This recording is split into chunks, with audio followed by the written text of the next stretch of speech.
Então, muito bom dia, senhoras e senhores deputados. Vamos dar início a mais esta audição. Como os nossos convidados sabem, e eu aproveito para dar as boas-vindas e cumprimentar a senhora Luísa Tovar, Miguel Vidigal e Jorge Fael da Associação Água Pública. Estamos numa audição no âmbito da proposta de lei 123/12 do Governo, que procede à segunda alteração à Lei 88/97, 25 de julho, que regula o regime de acesso da atividade económica privada a determinadas atividades económicas, e da proposta de lei 125, que aprova os estatutos da ERSAR.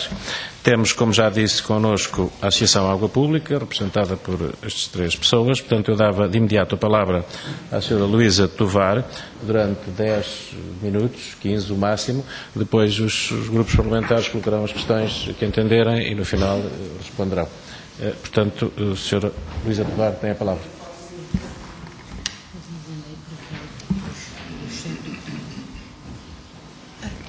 Bom dia. Então, já nos apresentaram em geral, portanto, é o vice-presidente da Associação Água Pública, Jorge Fael, um sócio fundador, Miguel Vidigal, que é jurista, e eu, Luísa Tovar, presidente da direção. Quanto à associação, eu não ia apresentar porque trouxemos a Carta de Princípios e então substituí a apresentação, escuso de perder tempo. Ora, esta audição é sobre duas propostas de lei que fazem parte de um longo processo com objetivos contrários aos da associação e assentem princípios opostos ao que defendemos. Naturalmente, rejeitamos na generalidade e nem os senhores deputados esperariam outra coisa de nós. Mas não vou argumentar sobre princípios e objetivos. Assumimos, não estão em discussão, assim como não vou tentar convencer ninguém a alterar os interesses e objetivos, porque porfia. Vou cingir-me a uma caracterização muito sumária, muito incompleta, dos fundamentos das decisões de aprovação ou rejeição destas propostas. Farei uma identificação dos objetivos em confronto, interesses associados e das opções associadas a cada um. Em seguida, enquadrarei brevemente alguns aspectos destas propostas de lei nessa identificação, mostrando como contribuem para os propósitos alvejados. Naturalmente, isto é muito superficial e só muito parcial, porque não é possível neste tempo, e além disso há muitas outras entidades que têm abordado outras matérias. Vou tentar não repetir o que já aqui foi dito. Ora, focava o contraponto entre os objetivos a atingir. Porque o que temos, senhores deputados, é o contraponto entre duas posições de interesses. Por um lado, o objetivo de garantir a universalidade de fruição da água com segurança, equidade e conforto. Implica assegurar um fluxo de água da captação, distribuí-lo pelos cidadãos e fazê-lo retornar à natureza em condições. É um fluxo de caudais e que integra todas as pessoas e suas atividades no ciclo da água. Isto é um objetivo. Por outro lado, o objetivo de montar um negócio que proporciona um rendimento de capital elevado e garantido aos donos e acionistas de determinados grupos económicos. Esse implica maximizar um fluxo de dinheiro, sempre positivo, dos cidadãos utilizadores da água para as contas bancárias desses grupos económicos. Ora, por mais eufemismos que haja, estes dois objetivos não são realizáveis em simultâneo. Ou um ou outro.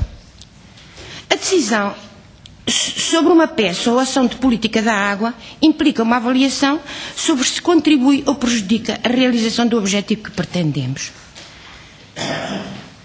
Do mesmo modo, não é a declaração do objetivo pretendido, mas o objetivo favorecido pela decisão e a ação que esclarece sobre a verdadeira intenção do seu autor.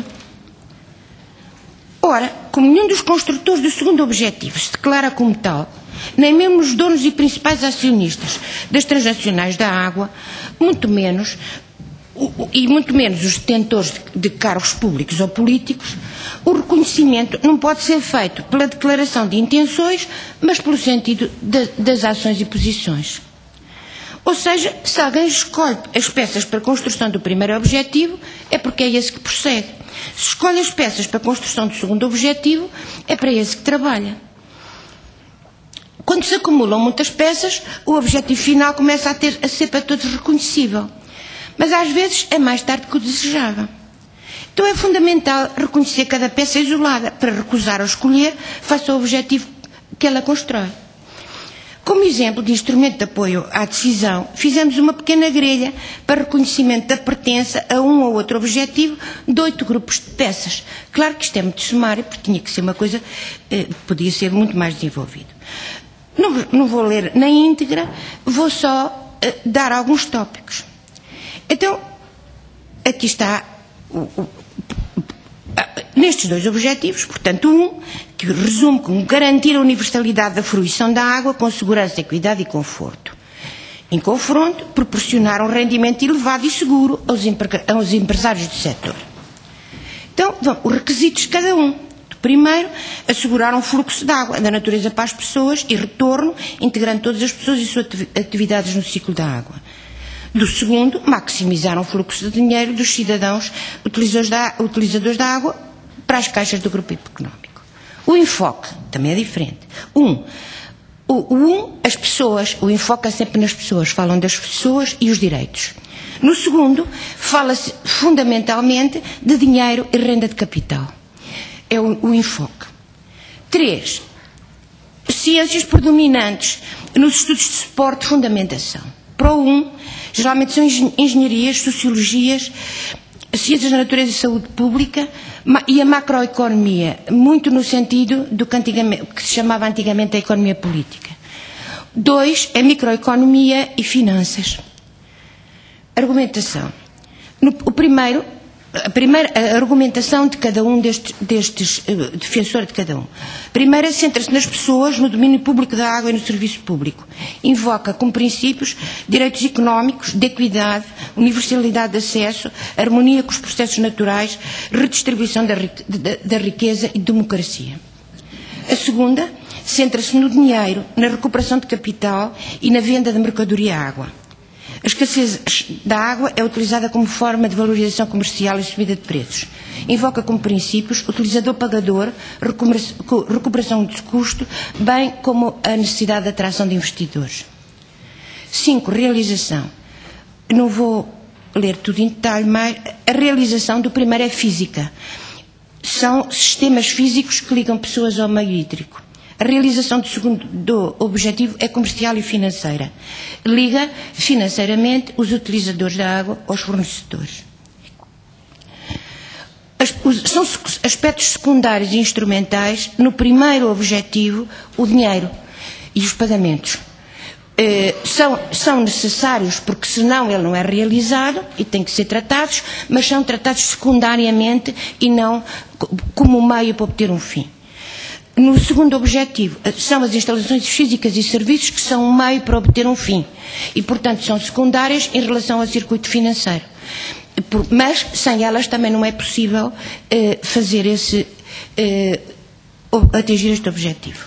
Quanto ao financiamento, os mecanismos de financiamento do primeiro objetivo são macroeconómicos, visando a equidade de acesso e o equilíbrio geral da economia. Portanto, são integrados na economia geral. Não vou detalhar. E os do segundo, porque há várias características mais, e no segundo são circuitos fechados. A mercadoria água é a fonte de receitas. No primeiro há alguns serviços gratuitos e o segundo, em princípio, não elimina os serviços gratuitos, porque não são compatíveis com este sistema de mercadoria. Depois vamos para uma condição necessária, mas que, sublinho, não é suficiente. No primeiro, a propriedade e gestão pública da água e dos serviços de água, que tem que ser orientada para o interesse comum. Para o segundo objetivo, a privatização direta ou por concessão, orientada para o sucesso financeiro da empresa. Ora, estas são as características, as diferenças que são mais faladas, mas de facto podia listar muito mais do que estes 8 grupos de diferenças que fiz. Agora, também nesta caracterização eu tinha que dar uma nota sobre o poder político, a relação sobre o poder político, porque o sentido em que é exercido o poder político, que interesses defende e qual dos dois objetivos prossegue, tem um peso enormíssimo nos caminhos seguidos. E, portanto, e sobre isto acrescentava 4 notas. Temos vindo a assistir há anos a estas duas propostas de lei são claros exemplos à fortíssima investida do Governo para se apropriar de todo o poder das autarquias locais sobre as águas e os resíduos sólidos. Não há dúvida sobre qual o objetivo pretende favorecer e qual pretende prejudicar com esta investida. Segundo, se o objetivo seguido pelo poder público for o segundo, de proporcionar um rendimento elevado e seguro aos empresários do setor, nunca o primeiro objetivo é cumprido e a gestão pública mimetiza-se com a privada, o que gera aos cidadãos em geral confusões de apreciação, porque olham e as coisas assemelham-se. Uma diferença muitíssimo relevante entre o público e privado, nestes casos, reside essencialmente na viabilidade, custos e prazo de reversibilidade quando muda o poder político. Vou ser rápido. O primeiro objetivo de garantir a fruição da água com segurança, equidade e conforto só pode ser atingido se os utentes finais, pelo menos em cada sistema, porque isto são várias associações, não é necessariamente o país inteiro, tiverem de facto poder sobre o sistema e a sua gestão. Portanto, se tiverem algum poder político sobre isto, para garantir que é gerido em seu interesse. Agora, ainda sobre isto, a realização do objetivo 2 é impulsionada por transnacionais poderosíssimas e os negócios envolvem montantes muitíssimos elevados. É uma área conhecida em todo o mundo por a fortíssima esforço de corrupção que fazem os promotores deste interesse. Portanto, a dimensão do órgão político, isto é, o número de decisores que tem um órgão político, é uma das melhores defesas sob este ponto de vista da corrupção. Se tivermos decisões muitíssimo concentradas e unipessoais, naturalmente o decisor é sujeito a tentativas de corrupção que têm mais probabilidade de sucesso do que num órgão muitíssimo participado. Pronto, então, neste enquadramento, como é que se enquadram estas propostas de lei? São peças inequívocas da persecução do objetivo 2, que é proporcionar um rendimento elevado e seguro aos empresários do setor. Em conjunto, correspondem ponto por ponto às características que elencamos na grelha de análise, como peças de construção desse objetivo. Nós encontramos praticamente todas analisando estas duas leis, o que não vou fazer, porque elas são umas dezenas largas de páginas nesta altura. Cumulativamente, tem uma forte componente antidemocrática de expoliação do poder aos cidadãos, excluindo das decisões os seus eleitos. Os seus eleitos que lhe prestam contas e que os cidadãos podem demitir pelo voto, pelo menos uma vez de 4 em 4 anos. Aumentam o poder plenipotenciário e arbitrário do Governo, que não é eleito, dando assento em órgãos consultivos e deliberativos de políticas do setor aos negociantes da água e outros servidores dos mesmos interesses que lhes convenha nomear a título de individualidades. A vertente mais saliente destas duas propostas de lei é a investida do Governo para passar para si próprio as competências autárquicas no abastecimento de águas residuais e resíduos urbanos. Ou, mais precisamente, toda a parte dessas competências autárquicas que possa gerar negócio. Para além desta vertente, que foi a mais tratada e provavelmente será tratada por pequenos secos das autarquias, eu apontava ainda dois ou três realces nestas leis. Na proposta da Lei 123/12, que é a 5ª ou 6ª alteração da Lei de Limitação dos Setores, que foi proposta pela pela Constituição que vem da Constituição de 1976, portanto é os restitos do que o 25 de Abril fez aqui no abastecimento de água e saneamento, e tem. O Governo passa a poder arbitrariamente declarar qualquer sistema que sirva 2 ou mais municípios como multimunicipal, a pretexto de exigir a intervenção do Estado por razões de interesse nacional. Portanto, há aqui um mecanismo que eu acho que é importante. O Governo passa a poder privatizar os sistemas multimunicipais de tratamento de resíduos. O Governo passa a poder privatizar, com o eufemismo de subconcessão, os sistemas multimunicipais de águas e esgotos. E a proposta de lei 125/12, os estatutos do ERSAR.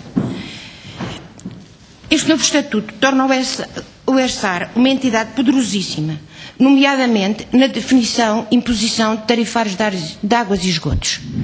Tarifários de águas e esgotos, e nomeadamente a fatura da água, porque isto vai tudo na fatura da água, é como se fosse um imposto. É uma coisa que uma pessoa tem que receber para fruir do direito à vida. E, portanto, enquanto que o Governo não tem competências para ter impostos, para estabelecer impostos, nem é eleito, aparece aqui uma entidade que não é a Assembleia da República, nem as autarquias, e que passa a ter uma força, que passa a ter uma competência muito esquisita, que me parece altamente antidemocrática. Todos os dirigentes...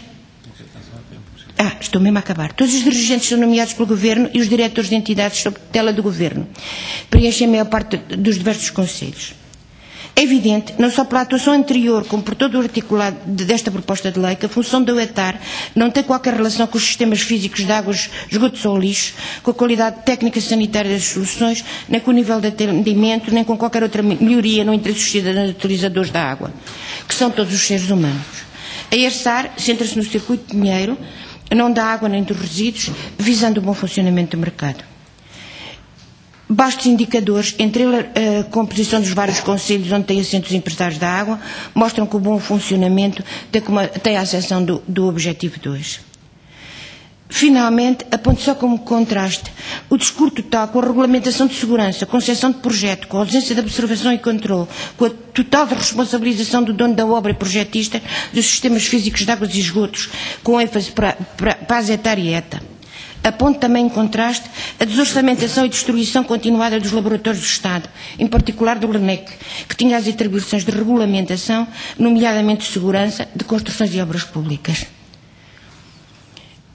Aponto também em contraste para o discurso das entidades que deveriam estar a tratar das origens da água e para o incumprimento dos planos de recuperação e mesmo da monitorização completa, da competência da administração central que tem vindo a ser destruída.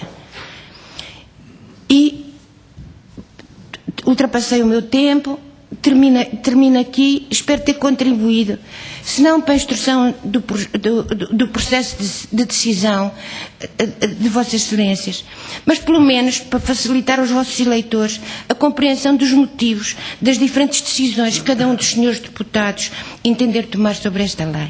Muito obrigada pela vossa atenção e desculpem ter ultrapassado o tempo.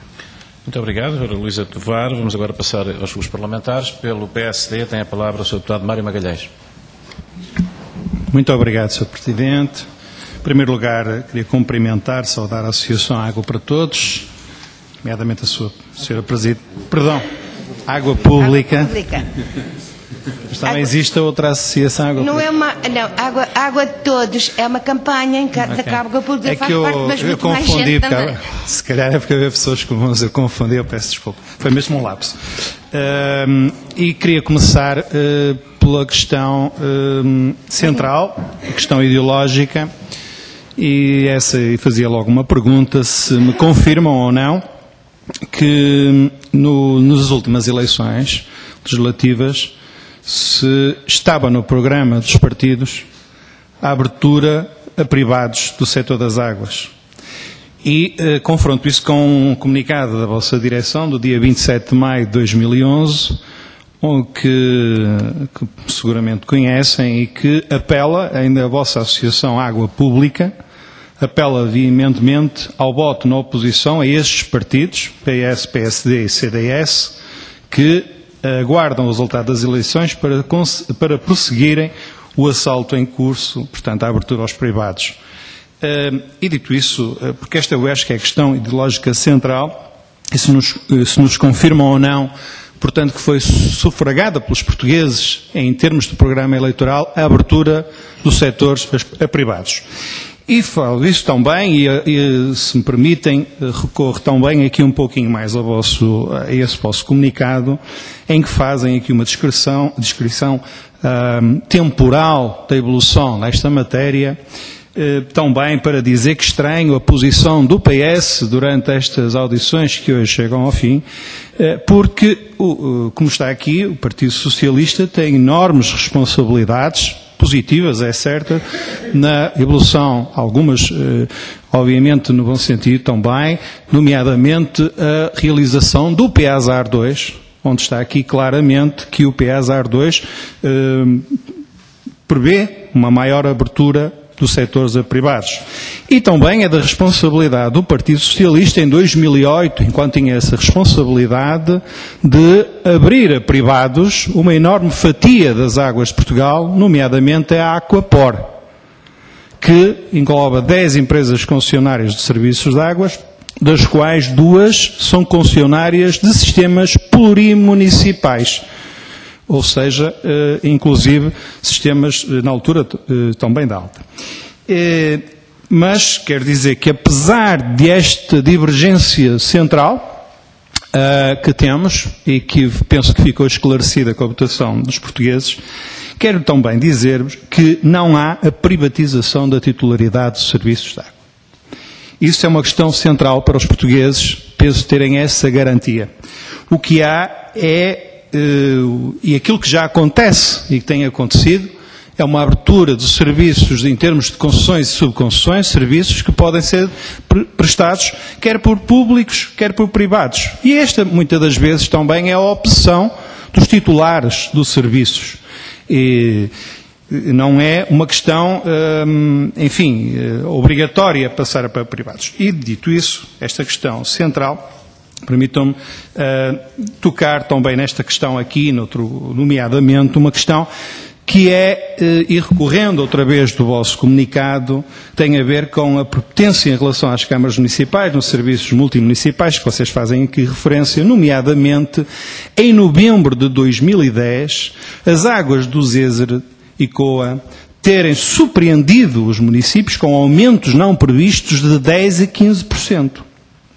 Isso para dizer que é exatamente isto que nós queremos combater com a sustentabilidade dos serviços, com a correção das assimetrias das tarifas, termos um país completamente desequilibrado, onde sistemas fortes neste momento têm tarifas mais baixas, onde as populações têm mais capacidade, mais poder de compra, e temos sistemas no interior cada vez com mais problemas, perto da ruptura, e onde as pessoas têm mais dificuldades em poderem aceder ao serviço de água. E é exatamente este o fator central, o fator da sustentabilidade do setor, mas em todas as suas vertentes. Não só apenas no fator económico, mas também a sustentabilidade ambiental e social. E por isso esta necessidade de reestruturação e de correção das assimetrias. A terceira nota tem a ver com a questão das tarifas, e também uma pergunta que se concordam ou não que os sistemas e este serviço de águas, nomeadamente água e saneamento, que devem ser com tarifas justas, que se aproximem dos custos reais do serviço.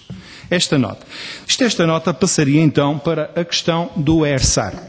O ERSAR, que é na prática um novo regulador, como vimos aqui ainda ontem, um regulador que passa universal, que passa de 70 para 500 entidades a regular, é um regulador mais independente e é um regulador mais forte, com mais competências para fazer a regulação aos vários níveis, seja a regulação económica, estrutural, comportamental e complementar. Toda esta regulação e intervenção do regulador vai num sentido que eu acho que é muito importante para as vossas associações, e como ontem vimos claramente numa associação que representa milhões de portugueses, ou pelo menos milhares, centenas de milhares, a DECO, em que se referia a isso. A importância de um regulador forte é central para os portugueses e para proteger os mais frágeis no sistema, que são os consumidores finais,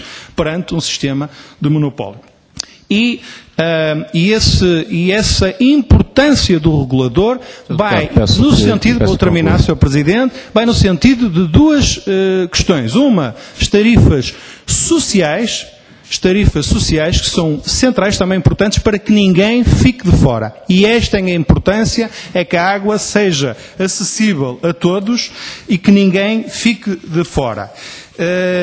E, por último lugar, já não tenho mais tempo, queria apenas dizer que garantir que a água é um bem público e será sempre um bem público. Muito obrigado. Muito obrigado, Sr. Deputado. Dou agora a palavra à Sra. Deputada Eurídice Pereira, do PS. Bom dia, muito obrigada, Sr. Presidente. Queria cumprimentar, antes de mais, obviamente, a Associação e agradecer a disponibilidade para estar hoje aqui connosco. Antes de fazer as perguntas que gostaria de ver respondidas, não posso deixar de fazer uma referência positiva a propósito de uma iniciativa legislativa dos cidadãos de que a Associação é também ela promotora. Obviamente que em sede mais lá para a frente, percorridos que forem todas as normas regimentais, enfim, e legais, teremos oportunidade de falar, mas gostaria de deixar aqui essa nota positiva.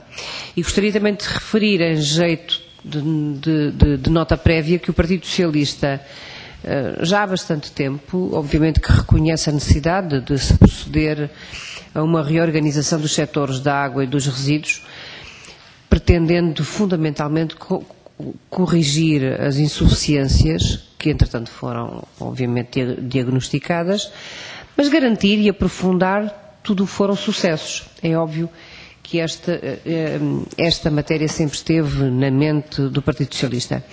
No entanto, e ao contrário do que tem sucedido com o atual governo, nós queremos que essa reorganização, porque as coisas têm que ser metódica e sistematicamente pensadas, queríamos que essa reorganização assentasse em estudos e diagnósticos que fossem completos, robustos, verdadeiros, como aquele, aliás, que a ERSAR pretende apresentar no próximo mês de abril. Feita esta nota, e antes ainda de fazer a primeira pergunta, eu não posso deixar de passar em branco, em claro, a intervenção anterior relativamente à necessidade de abordagem com a Associação Água Pública numa inquirição, numa audição, e o Partido Socialista vir aqui à baila com algumas inverdades. E, portanto, os discursos de má consciência levam depois a deturparem-se determinado tipo de mensagens. Eu, pelo menos, queria que duas delas caíssem, mas caíssem fortemente. O Partido Socialista, já lá vão uns bons anos, abriu de facto a possibilidade de concessão, mas recordar-se-ão que abriu a possibilidade de concessão em baixa com a opção municipal. É coisa completamente distinta e diferente daquilo que foi aqui acabado de referir. Segunda nota, não colocamos o memorando, chamado memorando da Troika. Não constava na versão inicial a privatização das águas de Portugal, repito, não constava do memorando inicial a privatização das águas de Portugal, isso veio posteriormente a ser colocado por Vossas Excelências. Portanto, tratem da má consciência como entenderem, mas de facto convinha era que não trouxesse à baila as coisas que não correspondem. A Associação e já gastei mais de metade do meu tempo, mas tinha mesmo que ser. Para a Associação gostaríamos de saber, queríamos saber o seguinte, apesar da nota introdutória feita, já nos ter dado algumas pistas. E uma, que é uma pergunta genérica, é relativamente aos 2 diplomas que estão em apreciação, que riscos é que objetivamente encontram na sua implementação, ou seja, é serem aprovados, que riscos é que claramente identificam, com os quais, claro está, não concordem, e que alternativas, face, obviamente, à tal necessidade, a nosso ver, que há de apreciar e reorganizar os setores da água e dos resíduos, que pedras de toque é que são para a Associação as fundamentais.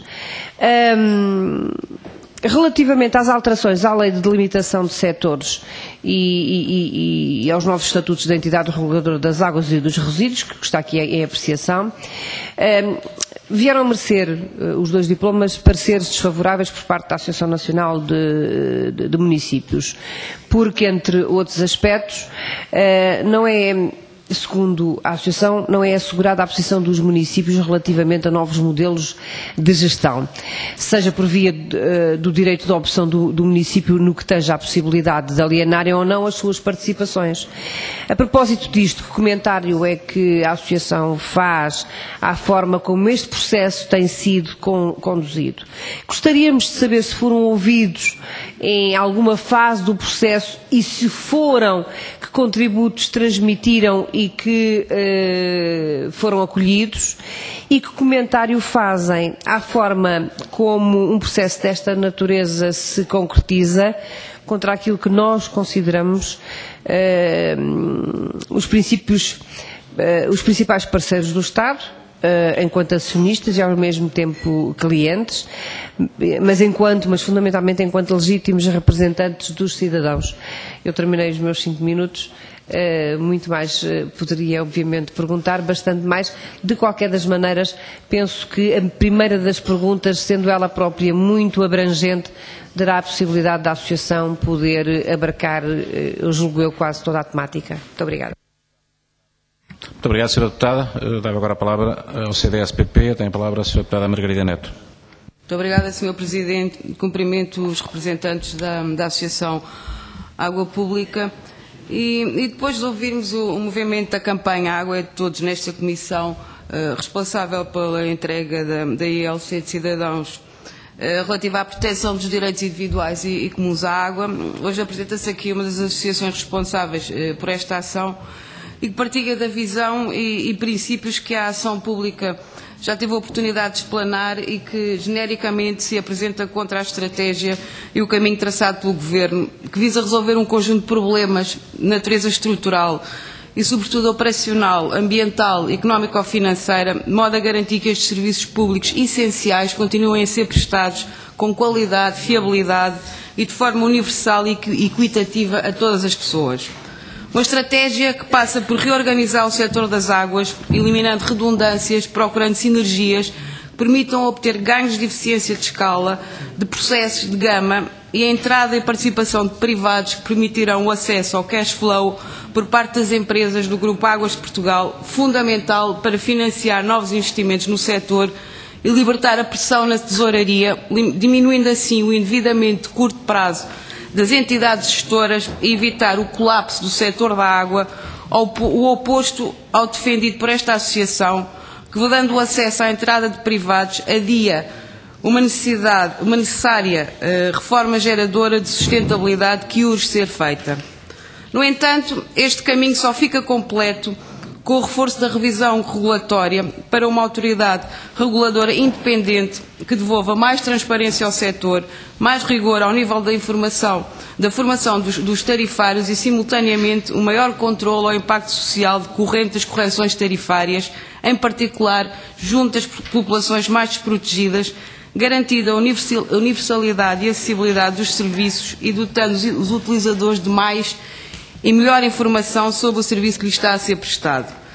Na audição feita ao movimento da campanha Água é de Todos, referimos ao estado deficitário com que o setor das águas e resíduos hoje se confronta, com valores de dívidas que os municípios têm para com as empresas que lhes fornecem estes serviços em alta, superiores a 500 milhões de euros, e com déficits tarifários acumulados pelos sistemas multimunicipais de abastecimento de água e saneamento superiores a 520 milhões de euros, bem como a situação financeira deficitária em que a Águas Portugal se encontra, pelo que colocamos de seguida algumas questões anteriormente colocadas e que não chegámos a obter resposta, e outras gostaríamos de ter os comentários da Associação.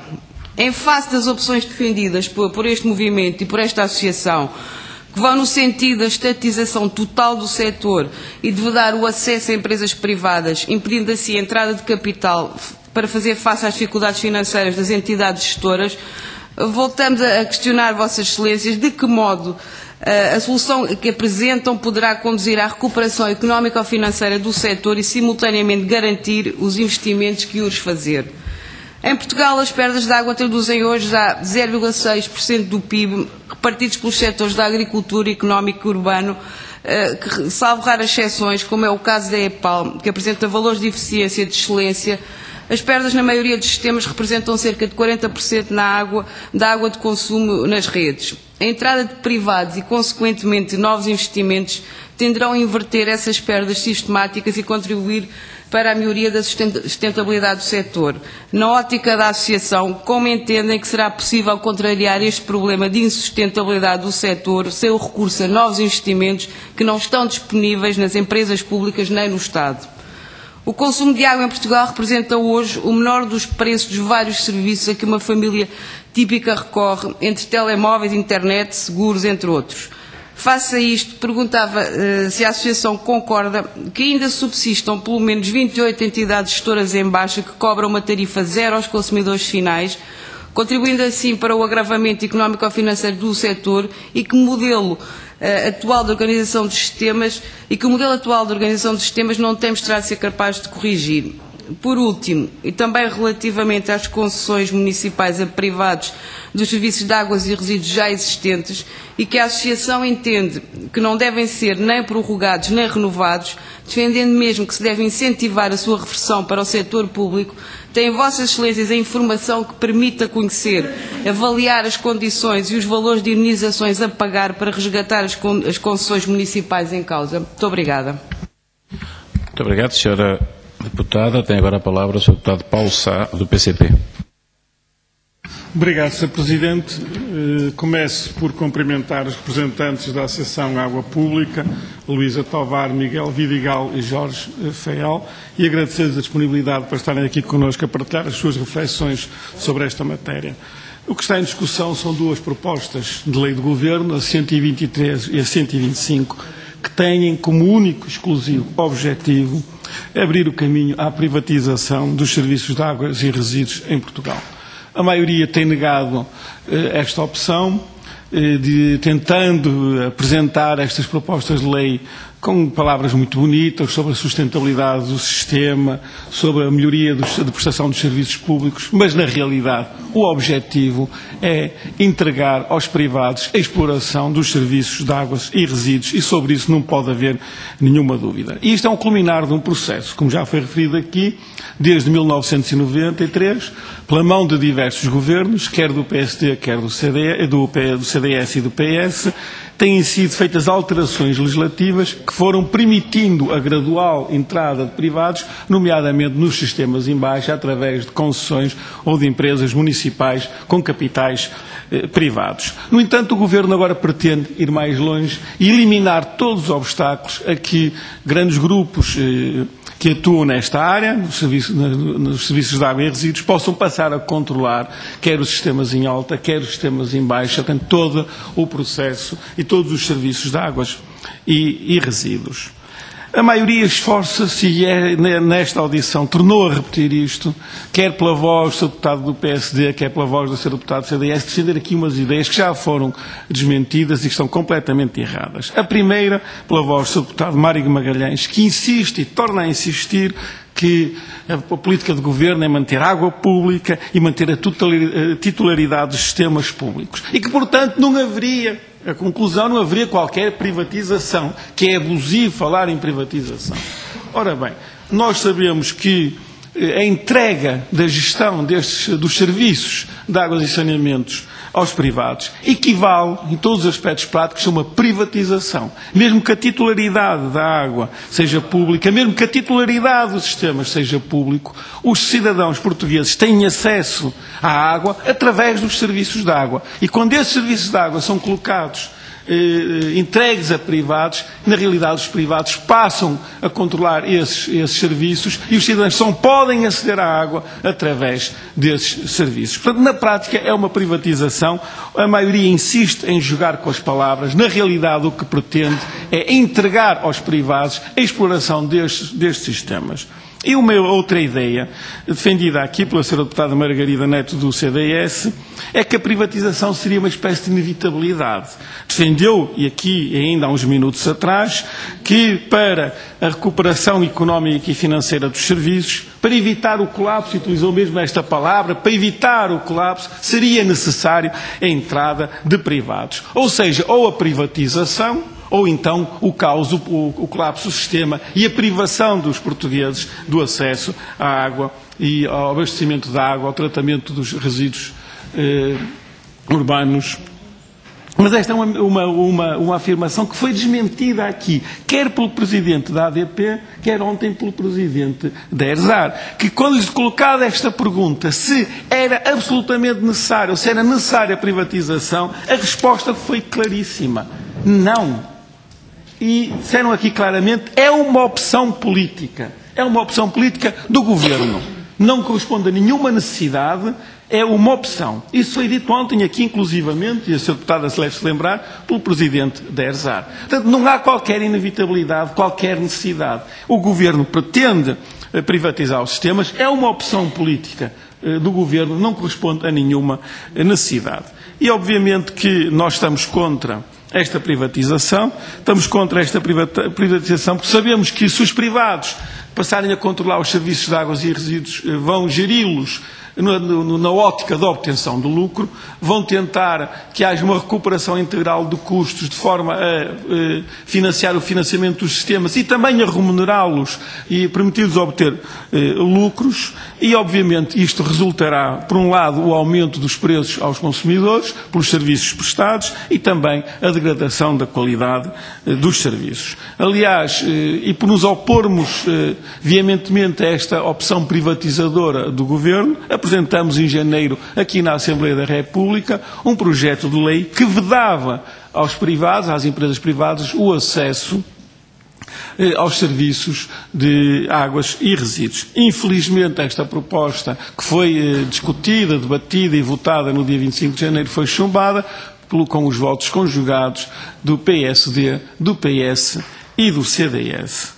A questão que eu lhes gostaria de colocar, e porque o meu tempo está a chegar ao fim, e depois de feita esta introdução, defendemos e entendemos, quer pela análise do que se tem passado em Portugal com as concessões a privados dos serviços de água, ou com a criação de empresas municipais com capitais privados, que isto tem levado a custos para os consumidores, que acabam por pagar a fatura, ver a sua fatura aumentar e também na degradação dos serviços.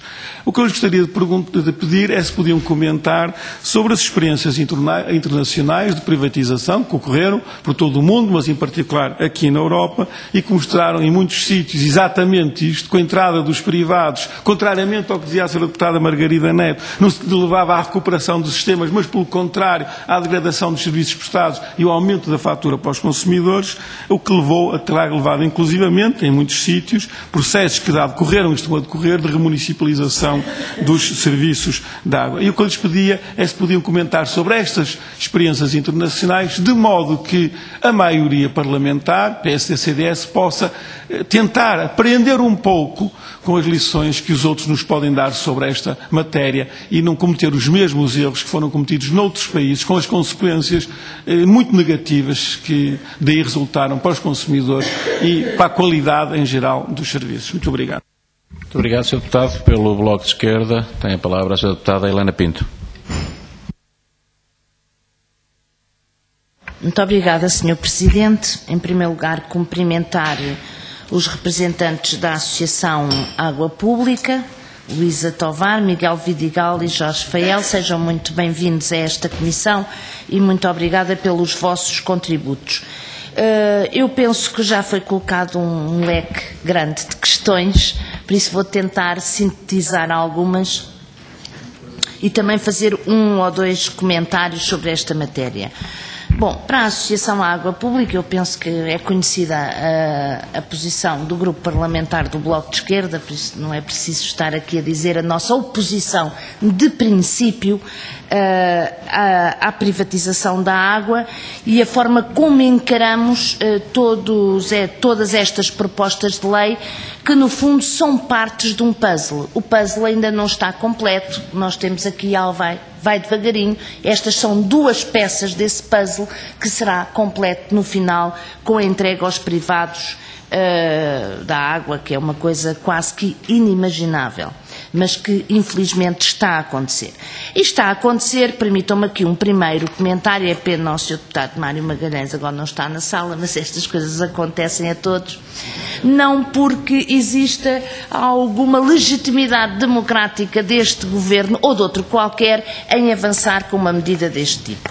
Não é por acaso, e às vezes isto dependerá, mas bom, não vamos aqui estar a discutir o funcionamento democrático das instituições, não é por acaso que todas as propostas de lei, todas as ideias do Governo têm que ser objeto de aprofundamento e de escrutínio na Assembleia da República. Quer dizer, não basta pôr uma frase num programa do Governo para isso passar a ser lei. Não é? A Constituição tratou desse problema e pôs lá tudo o que é preciso fazer.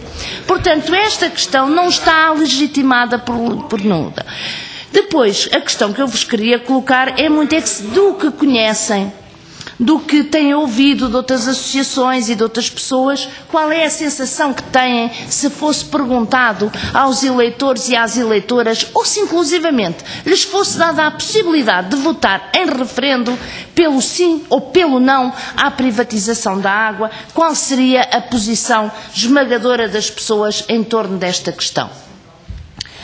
Por exemplo, e qual é a sensibilidade que têm, porque acredito que lidam com muita gente, muitas associações, muitos municípios. Bom, já saíram alguns estudos de opinião que vão saindo aqui e ali na imprensa, que nos dão conhecimento de que a esmagadora maioria da população é contra a concessão a privados dos sistemas de água e de resíduos. Isso é absolutamente claro. Eu pessoalmente não tenho dúvidas nenhumas sobre isso. Essa seria a primeira questão. Outra questão que também gostaria que abordassem, se fosse possível, como é óbvio, é a questão do resgate das concessões, que foi agora aqui colocado pela Sra. Deputada Margarida Neto do CDS, que diz onde é que vou arranjar dinheiro para resgatar todas as concessões que já existem neste momento. Bom, daquilo que se tem conhecimento é que, por exemplo, a Câmara de Barcelos está numa situação gravíssima de estrangulamento absoluto ao nível financeiro, exatamente por causa de uma concessão que acautelou tudo menos o interesse público, acautelou sobretudo os interesses privados. Se têm conhecimento também de outras concessões desse tipo que existem e em que os municípios e o Estado estão a perder rios e rios de dinheiro à conta das indenizações que têm que dar aos concessionários privados das concessões que foram feitas, que não acautelaram de modo nenhum o interesse público. Depois, também de colocar, quer dizer, estamos aqui a tratar destas duas propostas de lei, eu gostaria também de saber a vossa opinião em concreto sobre o problema da ERSAR. Que é apresentada aqui, que é defendida como uma questão, a ERSAR, a partir de agora vamos ter um regulador mais forte, mais independente, isso é a garantia que tudo corre bem. Qual é a vossa opinião sobre aquilo que está previsto na proposta de lei sobre a nomeação do Conselho de Administração? Não será que, bem pelo contrário, esta proposta de lei visa, sim, governamentalizar a ERSAR? Não é exatamente ao contrário daquilo que nos querem agora passar a ideia de que isto vai ser muito melhor com um regulador forte. É que eu não vejo nenhum artigo na proposta de lei que permita qualquer tipo de controle democrático sobre quem é nomeado para o Conselho de Administração. Isto até chega aqui ao ridículo de que a Assembleia da República vai ouvir, mas não tira consequências do facto, que é uma coisa absolutamente ridícula. E já temos ouvido muitas opiniões, e até de setores completamente insuspeitos, que dizem que de facto não pode ser este o meio de nomear o Conselho de Administração. Por isso também gostava de saber. E por último, mesmo por último, a questão das tarifas.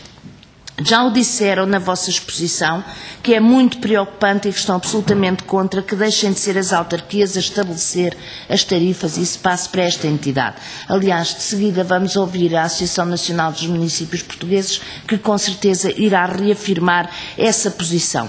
Mas eu gostaria também que dissessem se têm algo, o que é que pensam sobre, se isto ficar exatamente como está, a questão dos estatutos da ERSAR, como é que, do vosso ponto de vista, fica garantido, por exemplo, a questão das tarifas sociais? Se consideram que está garantido essa questão.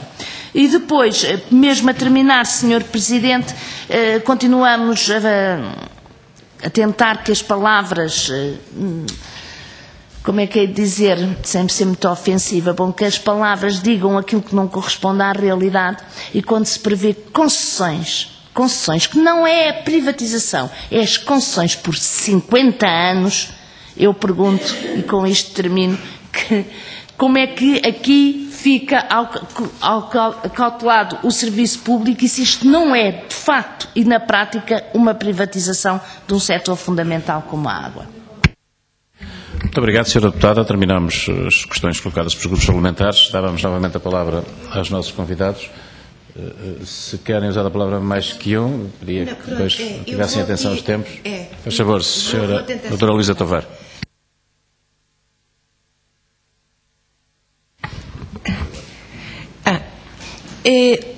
Foram perguntas interessantíssimas e nós precisávamos de alguns dias e muito mais papel do que as leis que nos entregaram para poder responder.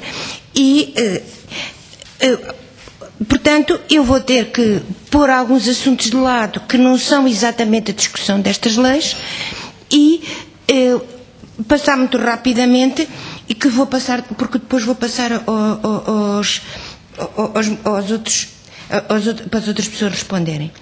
Eu não queria ir discutir o comunicado que temos no site, porque é outro assunto, e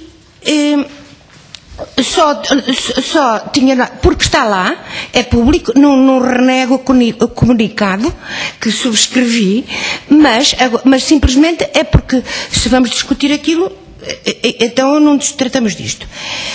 Assim como não vamos falar da iniciativa legislativa de cidadãos, tem outro fórum e outras coisas que aqui estão. Aquilo que pegava numa das perguntas do Sr. Deputado Mário Magalhães é se concorda ou não que haja tarifas justas e explicou que se aproximem dos custos de serviço.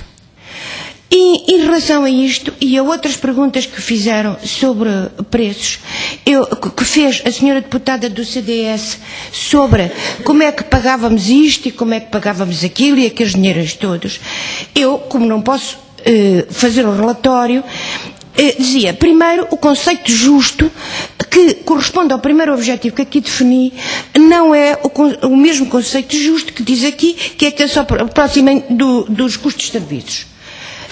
Não vou fazer uma palestra sobre justiça, mas não é o mesmo conceito.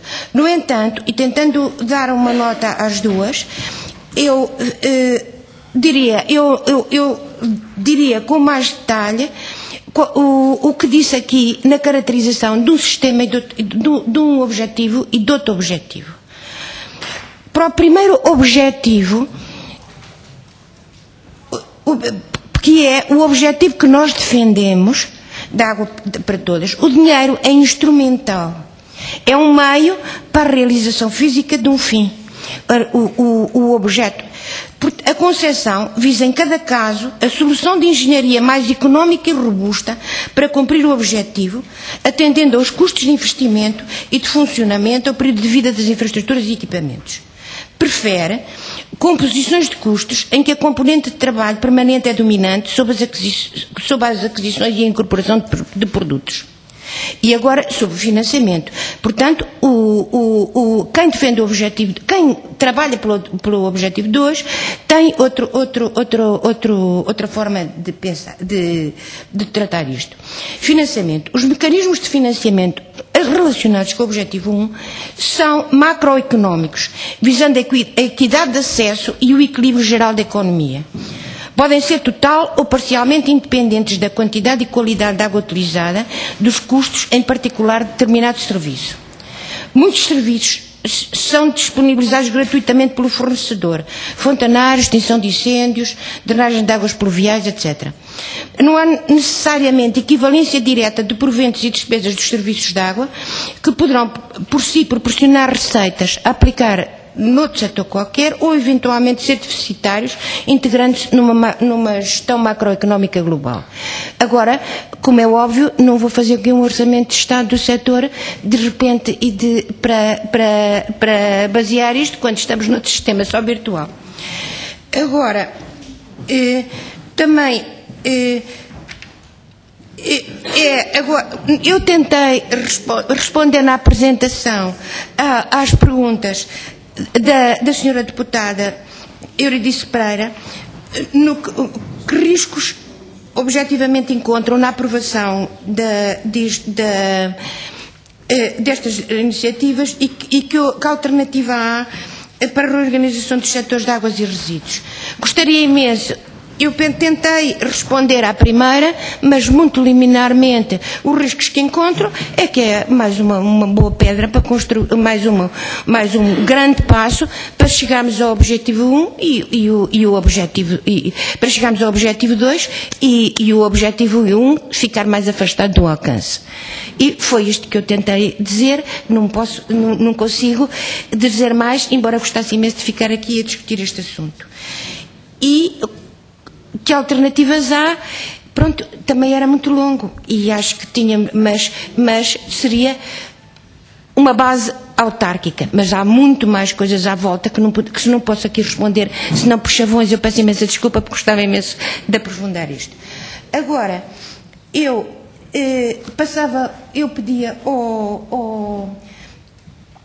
ao Miguel para complementar e ao Jorge especificamente, para complementar o que eu disse e responder ao resto, e especificamente ao Jorge para responder à pergunta do senhor deputado Paulo Sá e a estas duas questões que pôs a senhora deputada do BE, que são interessantes, mas como exigem algum mais dados de cor, ele tem mais elementos de cor, ele tem mais elementos na cabeça do que eu.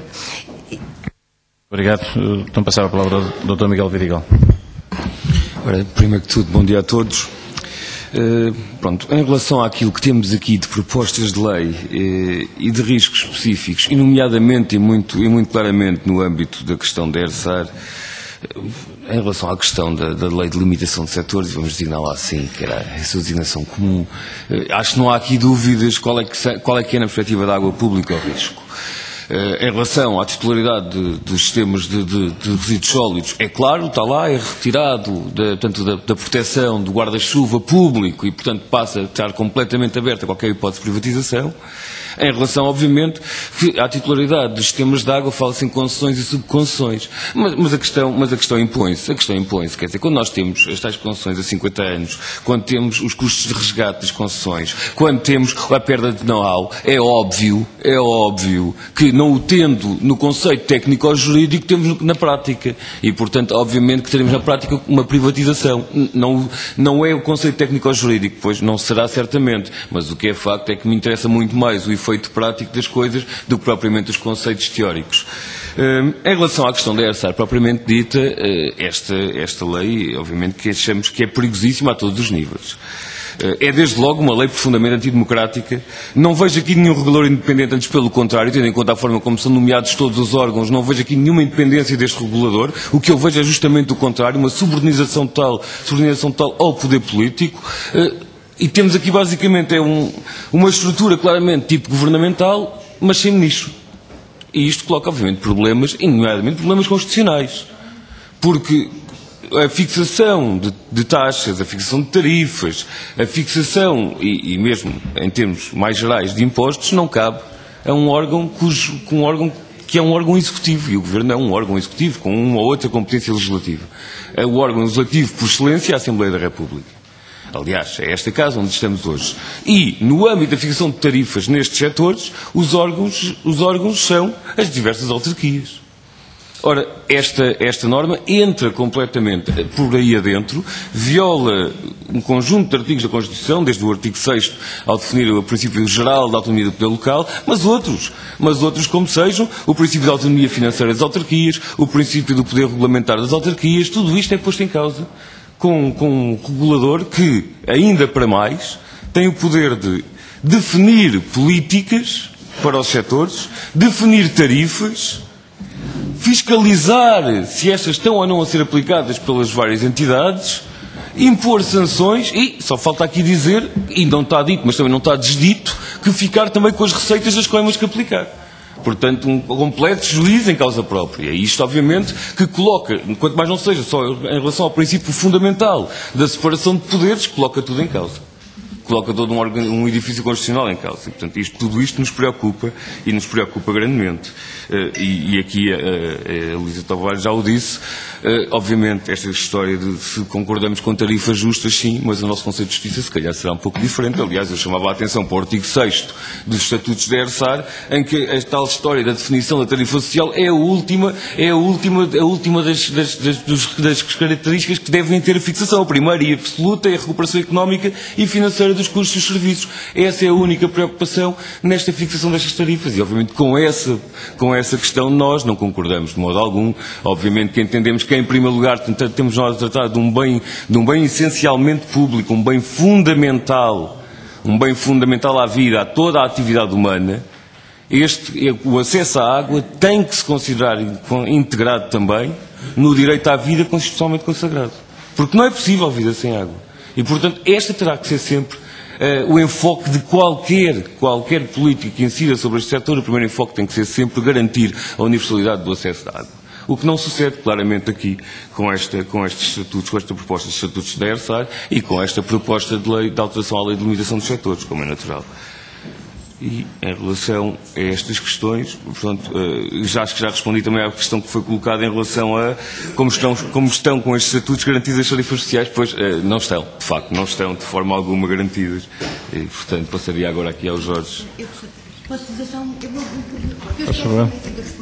E é exatamente ao Sr. Deputado Mário Magalhães, que pôs uma pergunta que eu acho que não pode ficar sem resposta. Pergunto sobre a legitimidade que terão dado as eleições sobre a privatização da água, havendo um programa que dizia isso e que nós dizemos. Eu quero aqui esclarecer que não houve eleições para o Governo, houve eleições para a Assembleia da República. E, portanto, no global de um lote de coisas, de várias propostas, pronto, que nem toda a gente terá lido, houve determinada percentagem dos votos expressos, porque muita gente não votou, que elegeu um grupo de deputados na Assembleia da República. E, no geral, eu reconheço à Assembleia da República toda a legitimidade para, com todas as composições, porque isso não foi só uma pessoa e não foi referendada essa proposta. Foram votados deputados com base em programas. Portanto, não é isso que quer dizer, e nunca contestei a legitimidade da Assembleia da República para isto. Contesto a legitimidade de uns órgãos esquisitos que aqui aparecem. Pronto, e agora passo... Muito obrigado. Dava então agora a palavra ao Jorge Fael para as respostas finais. Faz favor. Então, vou procurar ser breve, deixando então algumas notas. Relativamente às propostas, também poderíamos ir aqui às propostas que não foram sufragadas e que estão a ser executadas contra a vontade da expressa maioria do povo português. Portanto, creio que não devemos ir por aí. Relativamente ao déficit tarifário, o déficit tarifário no setor da água e saneamento é um déficit artificial, porque muito do déficit tarifário resulta da segmentação do ciclo urbano da água, que na nossa opinião e na nossa perspectiva nunca deveria ter acontecido, e portanto é uma criação artificial do próprio processo de preparação para a liberalização do setor da água e do saneamento, para a entrada do setor privado e para a sua posterior privatização. Relativamente às dívidas das autarquias, já o dissemos e voltamos a repetir, essa dívida tem que ser decomposta, ou seja, o que é dívida das autarquias pelo consumo real às empresas municipais, às empresas multimunicipais, e o que é o consumo mínimo obrigatório, caudais mínimos obrigatórios que foram contratualizados e que são muito diferentes dos caudais reais. Depois, relativamente aos riscos destas propostas, nomeadamente à 123, para além de tudo o que já aqui foi referido, eu mencionava um outro risco, que é o da fragmentação da responsabilidade. Porque quando a proposta admite subconcessão de áreas de negócio e por território, estamos a falar de quantas dezenas de subconcessões? 50, 60, 70, 80? Isto pode provocar uma fragmentação da responsabilidade gravíssima. E há casos documentados sobre o que é que significa a fragmentação da responsabilidade nos serviços de água e saneamento. Significa em última instância, contaminação e mortes por ingerir água contaminada. É isto que significa em última análise. Portanto, estamos aqui a abrir uma caixa de Pandora relativamente à responsabilidade por um serviço público essencial para a vida, para a saúde pública, para todas as atividades económicas, que não está minimamente assegurado. E em Marco de Canaveses foi documentado um caso relativamente ao concessionário privado de população que estava a ingerir água contaminada. Depois, relativamente às sinergias que se vai comentando, a reestruturação do setor, fala-se em 175 milhões de euros, mas nós nunca vimos esse estudo. Relativamente à reorganização do Grupo Águas de Portugal, nós nunca vimos esse estudo. Portanto, é um número como qualquer outro. Precisaríamos de ter acesso a esse estudo e a esses números para poder ter uma opinião formada.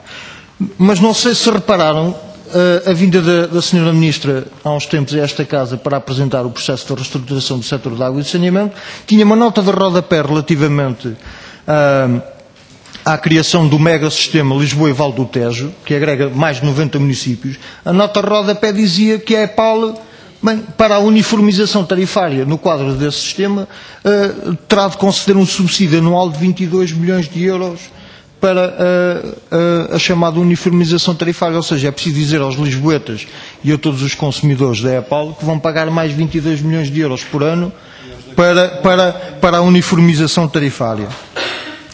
E a nós parece-nos que fazer coesão social e territorial por via das tarifas é profundamente injusto e não é a forma mais adequada de o fazer. Se queremos fazer coesão social e territorial, façamos-lo através de políticas públicas, mas e financiemos-las com impostos.